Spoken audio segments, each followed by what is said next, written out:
Welcome pilots, my name is Hybrid V and I want to talk about cheating in Star Citizen because oh boy, it is really taken off since this free fly went live. For some reason, cheating just exploded, or at least that's what it seems like, especially if you visit Spectrum, Reddit, or even YouTube. You'll see a lot of footage of what people are doing in terms of cheating in the game, and I want to talk about it. Now, the footage you're seeing in the background is just B-roll footage of me and the Forgotten Heralds doing a mining operation in the Aaron Halo, and this video will go up eventually over time, but if you want to see an early cut of this video, consider becoming a channel member to support the channel and also get early access to videos like this. But anyway, you're not here for this. You are here to talk about cheating, either because it's something you've seen or you're concerned because you've probably seen Spectrum posts or Reddit posts about it, and you're really concerned about this becoming a worse problem. So let's get down to brass tacks.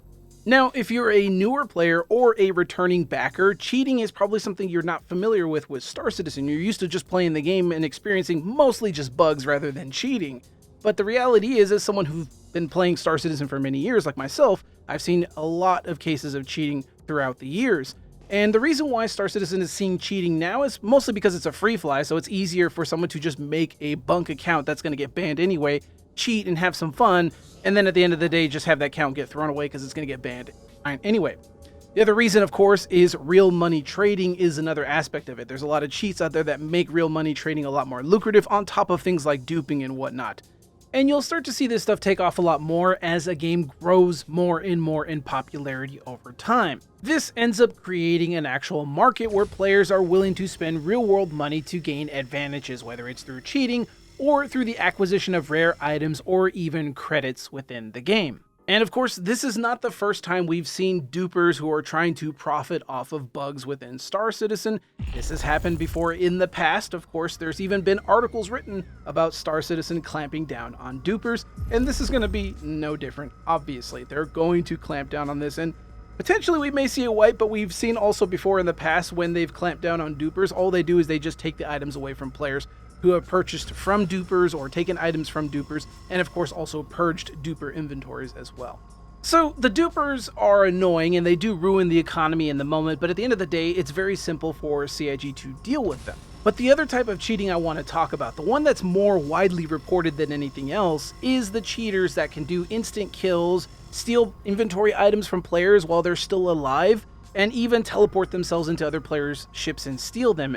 And these are the most obvious and disruptive types of cheaters. However, what I've been seeing a lot, both from content creators and Spectrum posts and Reddit posts and stuff like that, is unfortunately a lot of misinformation and some people misattributing some stuff, as well as some people who have an axe to grind either with Star Citizen or CIG, and they're kind of using this as an opportunity to attack them. And it's very obvious that they're doing that because they have no clue what they're talking about. And I'll explain here in a moment, but first, let's talk about some of these things that are popping up right now. So one of the most common issues that people are reporting is, for example, let's say they're at a spaceport or something like that, and then their items go missing. And it's because someone essentially just looted it from their character despite the fact that they're not dead or downed or anything like that. And I've been seeing some players out there improperly attributing this to the server taking the client's word for it. This is not at all true. You'll know this is not true because anytime you've ever been messing with the inventory, what was the most annoying issues that you would always see? Inventory delays or even inventory rubber banding, right? Have you ever had that issue where you try to put on, say, a med pen or a multi-tool on your hip only for it to teleport back into your inventory and you're constantly fighting trying to put it back in? Yeah, that's the server going, hang on, give me a sec, I got a lot of information to process here. I don't really accept your action here, so I'm going to put that back into the inventory. And usually it takes a couple of tries before it lets it work itself out. This is part of server validation. If it was always taking the client's word for it, we wouldn't have these inventory issues. They would never ever show up. You would always be able to take items so seamlessly and smoothly, and you would never have these delays. Now, I know some of you are probably asking the question, well, why are they allowing the player to do this? That does seem like it's just taking the client's word for it. Not entirely. You see, again, server validation is what causes a lot of those issues that you have with the inventory. Some of that is obviously because there's lag, but the server validation will try to prevent that as much as it can. It's not always going to be working well, and the reason for that can be numerous. One of them is that there could be some poor validation. There could be flaws with the validation or flaws with the logic that are supposed to handle that. And of course, this cheat maker has to find those flaws, and it could take them weeks, if not months of work trying to figure out what those flaws are and how to best exploit them. And of course, at the end of the day, CIG is not going to be entirely aware of that, even if they put small amounts of validation in, maybe even some sanity checks. Because at the end of the day, the developers aren't going to know what players are going to exploit until they eventually exploit them. They can prepare and they can harden certain systems and they can add additional validation and sanity checks and whatnot. But at the end of the day, there's always going to be gaps in your armor. This is true for any game. Look at a game, for example, like PlanetSide 2. That is a server-side authoritative game as well, and there are still numerous aimbot hackers and fly hackers in that game. Obviously, they're few and far between, but they still happen despite the fact that the game is very server-side authoritative. So then this begs the question as to how does someone actually exploit the system if it is already server-side authoritative? Well, it's complicated, and there's a lot of attack vectors someone can actually exploit in this situation here. I talked to a few engineers who are good friends of mine, and they were kind of able to explain in their field how this type of stuff works. And really what it boils down to is it's complicated, but I'll do the best I can to kind of explain in layman's terms how this type of stuff works. But I also don't want to overcomplicate it and make this video too long. I do want you to at least have something to take away and understand how these core concepts kind of work, and then, you have a better understanding not just of how it works in Star Citizen for anti-cheat features, but also how it works in other games as well. So, first and foremost, server-side validation, as we previously mentioned here, is something that's very common in most modern multiplayer games. And what it really means is the server validates all critical actions such as player movement, damage, inventory changes, and all that. The authority is on the server's end and not the client. Now, clients still require data, for example, like an entity's position for rendering purposes. So, for example, there's a thing called culling. Culling is when something is taken out of the game from the client's perspective in order to save, let's say, resources like for rendering. So, for example, a ship that's all the way at a moon that you're not at, they may not even render on your PC because you don't need to know that information, right? But a player that's around the corner from you will always be rendered in because we don't know if that player may decide to jump around the corner and surprise you, and we need to make sure that that player is properly rendered in. Now, some games could opt to still cull the player that's on the other side of the door, but the problem is if that player decides to rapidly move around the corner, you could experience issues where a player is invisible for a very split second before they render in. And I think CIG does do this for NPCs, but I don't think they do it for players. I'm not 100% certain, but in my own playtesting and experience with the game over many years now, I think that they do that a lot for NPCs, but they don't necessarily do that for players. Now, this is the type of stuff that, for example, ESP cheaters, ESP stands for Enhanced Sensory Perception. What that means is cheaters that can basically see through walls and stuff like that, they can exploit that at a fundamental level for a lot of games. And it's not just that they can just exploit them because they're very easy to exploit, but also because there's a whole lot of memory checks and stuff like that that govern this type of stuff. And I'm kind of already getting into the weeds on this, but let me just state that ESP is one of the most common hacks that you'll see in a lot of multiplayer games simply because it's very easy to tap into like memory and stuff like that and to identify in the renderer like what type of information is around a corner essentially or through a couple walls and whatnot. So let's just leave it at that. Now, even in games with really strong validation systems, that logic for those validations can still fail for many different types of game actions, such as those game actions being incomplete or just having unfinished code, or they lack edge case checks and stuff like that. There's a whole bunch of different issues that could lead to that. Now, successful multiplayer security treats clients fundamentally as untrusted. And this is actually what you see in Star Citizen a lot. How many times have you played with your friends and you see them do really funny stuff like they'll ice skate on the ground or they'll rubber band and do all kinds of weird stuff? And everybody looks at them and goes, oh my God, this game has got some issues, right? But at the end of the day, that is server validation that you're seeing. Remember that when you're running around, you probably don't notice how your character's moving around. You feel like relatively smooth as you move around, right? Whether you're jumping over objects and running around, it feels generally smooth. You don't notice rubber banding on your end, but if your friend's watching you, they will probably notice rubber banding on their end when you don't see it. Same when you see players desync, moving around in different locations, or even when they're invulnerable or clipping through items.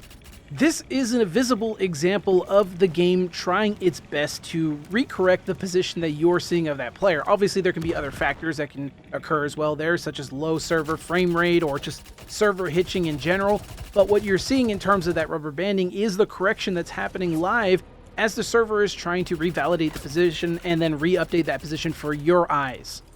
So if we know there's some level of validation and there could potentially be flaws in that validation, how do any of these types of exploits get past the initial validation checks? And more importantly, how does it get past easy anti-cheat? I mean, we have easy anti-cheat built into the game. We see it every time we launch the game. Now, the answer to all that is it's complicated, but I want you to see it from the developer's side of the whole thing. If you decide as a developer to strengthen your server-side validations, it's going to consume additional CPU and memory overhead. Think about it. How many times have you played in the PTU? What's the number one thing you notice when you play in the PTU? Probably the most that you notice is performance is worse in the PTU than it is in live. And this is because there's a lot more debugger logging going on in the background that is taking more CPU cycles. This lowers your overall performance and generally makes the PTU feel worse, even when there's hardly any players on it. Now imagine these type of almost debugging validation checks happening on every single minute action that is happening in the universe. Yeah, you can imagine the CPU overhead is going to be pretty wild. Now, let's take this into an example. Let's say you have 50 players jumping into an 890 jump into the center room, atrium or whatever, and then you have one player who decides to throw a grenade in it. Well, now the server has to identify, was that player capable of actually throwing the grenade? They were. Cool. All right, let's let the grenade land. All right, now let's see. Are all these players within the radius capable of taking damage? It will check all these players and it will validate and it will identify whether these players are able to take damage from this legitimate source. That's a lot of checks, validations, and additional sanity checks that have to go on in the background. And these sanity checks are important because they have to identify whether damage is legitimate. Now, we're seeing instances where the game is allowing illegitimate damage to kill other players. And this can be not because it's trusting the client necessarily, but because that client could potentially be sending what are known as forged packets. A cheat maker may spend weeks, if not months, sniffing the packets that players send to the game's server, identifying what packets control what, and then try to spend some time trying to forge their own packets. And they essentially send false data to the server. They're able to replicate that, send it to the server goes, okay, this seems legitimate, and then they allow them to do that. So for example, a player could say, I have a size 10 bomb next to me, spawn it next to me. Here's the data packets to validate that. They send it, the server goes, this seems legit, okay, cool. And then they will oblige the player, and then the player can use that to kill a bunch of players in an area, right? How that is still considered technically legit within the game's logic. So what could you do to prevent something like that? Obviously, you could strengthen validation checks even more at the cost of performance, but you could also use an anti-cheat software like Easy Anti-Cheat. Anti-cheat software works alongside server-side validation to ensure there's no hanky-panky from the client or anything like that. Unfortunately, it also costs additional performance whenever you use an anti-cheat software. That's just by nature how it works. Anything that hooks into the game is going to potentially have a parasitic loss on your performance. But wait, Hybrid, we have Easy Anti-Cheat that starts every time we start the game. How come Easy Anti-Cheat isn't doing anything about these other players? The reason for that is because Easy Anti-Cheat is only starting when you first start the game. All it does is it checks driver validation, and it also makes sure there's no suspicious programs open by the time you start playing the game. After that, it doesn't do anything else. It doesn't do any additional checks. All the additional validation checks are completely turned off by CIG. Now you may ask yourself, why in the world would they do that? Think about it from a developer's perspective. You're in a development environment that is still actively ongoing. Anytime you want something like Easy Anti-Cheat or BattleEye or any of these other anti-cheat makers to actually protect your game, you have to send them a build that has to be validated. If you have tight deadlines, it could be really challenging trying to meet those deadlines because you have to wait for those builds to get validated. On top of that, there's of course performance considerations. Like I just said, once you have something running in the background that's constantly checking things, it does add to CPU and memory load, which is significant for a game that's already struggling with performance as it is now. And currently, with how Star Citizen is just on full burner right now with all the builds that they're coming out with, active development does require frequent updates, which means that EAC's build signing and validation can be time-consuming and disruptive to the development process. Runtime anti-cheat interferes with essential debugging tools as well, such as performance profilers that are needed during development. I don't know how much actual debugging and performance profiling actually happens in live, but we know that in the PTU it happens an insane amount. That's the reason why you'll notice your performance sinks a lot in the PTU. Now, CIG may opt to enable full runtime protection when it gets closer to a beta release or even when it's getting closer to 1.0, as those systems in the background, all the core systems that are used to govern all this stuff will probably be a lot more stabilized by then. Now, I know somebody inevitably in the comment section down below is going to be like, Hybrid, you shouldn't talk about this. You're going to get banned. CIG is going to ban you. No, they're not. They're not going to ban people for talking about these types of systems or exploits or anything like that, because this is extremely common in a lot of games. This is a common cat and mouse thing that is very, very well documented within not just games, but also system security in general. These are very, very simple topics I'm broaching here, and I could get even further if I wanted to, but I would be getting in the weeds, and of course, I am not a network engineer, nor do I do anything that has to do with network security in any type of video game or anything like that. I am a simple sound designer / audio engineer. That is my expertise. However, I did speak to a few experts who were able to break it down in layman's terms for me, and then I just took what they told me, and I'm essentially kind of regurgitating that in a more digestible format. Obviously, it's way more complicated than anything I'm talking here. I'm probably, in many cases, actually oversimplifying a lot of things. However, trying to do a detailed breakdown of all the stuff that's happening right now is not the purpose of this video. The purpose of this video is just to educate and hopefully give you a better idea of how this type of stuff works and why, even though Star Citizen is in active development and you're seeing cheats like this is A, not the first time we've seen this in Star Citizen, and B, will never be the last. There's always going to be players who are going to be doing this type of stuff. And as long as there's a market there to sell cheats, somebody's going to go out there and try to sell cheats within Star Citizen. They do it for every modern game out there. There's always going to be someone out there who's going to spoil the milk for everybody. This isn't unique, nor is this something that CIG can't somehow overcome. Now, I know inevitably somebody's going to go, yeah, well, this is an example of CIG's incompetence. They're not willing to take the necessary steps to strengthen the game ahead of time. Which is hilarious considering I think the last time we really saw a mass amount of hacks, wasn't it like 318 or 319? What was it, the cheating ring that got busted up or something like that? There was like a whole bunch of videos that I think Avenger 1 did on it.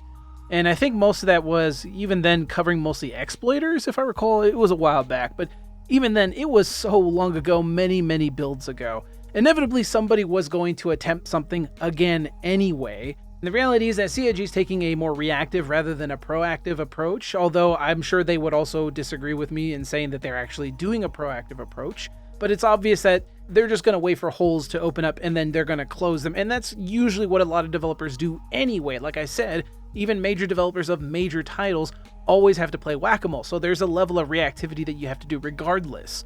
So as much as you try to harden your systems, you're never always going to 100% clean things up. It's just not going to be a thing necessarily. You do what you can and you work with what you got. That's all you really can do in this type of arms race that we have. Now, despite saying all that, I do still have some smoke for CIG on some of this stuff, and that has to do with how customer service has been handling players who have been victimized to a lot of these hacks.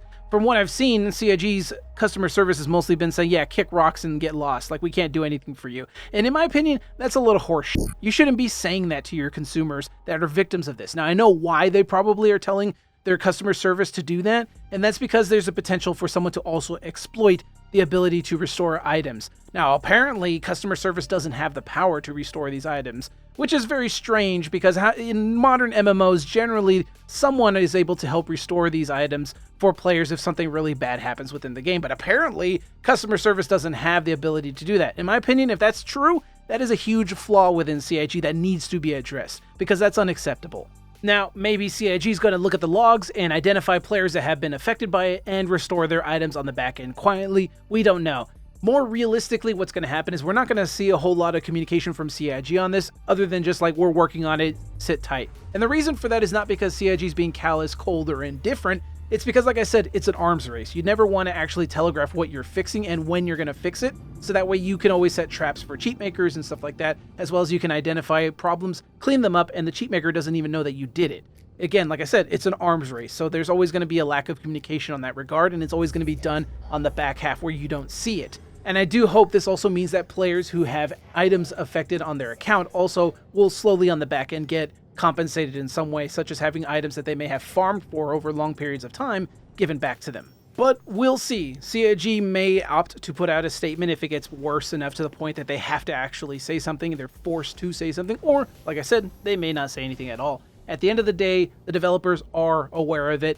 every developer that works on games like this are always acutely aware of cheating and the level of cheating that happens in the background, and how they handle it almost always is very quiet because, like I said, again, it's an arms race and you don't want your opponent to know what you're doing. But of course, it's not enough for some folks out there, and that's perfectly fine. I don't honestly care. Reality is here. This video is, again, meant to educate you and help keep you informed about what's actually happening. Like I said, this has happened before in the past, and it eventually disappeared. Maybe it won't at this time. I don't know. At this point, it really just seems like it was just one cheat maker that just came out, put something, and this is the reason why it's popping up now. But in the past, this has happened before, and it got smushed pretty quick. Anyway, folks, that's it for me today, talking about cheating in Star Citizen and what it means for the game now and potentially going forward. If you did indeed enjoy this video, please leave a like, as it really does help out the channel. And of course, if you didn't like this video and you actually disagree with me, leave a dislike down below as well to let me know what you really think about me and my opinions when it comes to this stuff. And of course, if you want to support the work that I do here going forward, consider becoming a channel member like these fine folks right here, whose contributions help me out immensely when it comes to putting videos like this together for you all. But until next time, fly safe, keep those thrusters hot, and I'll see you all in the black.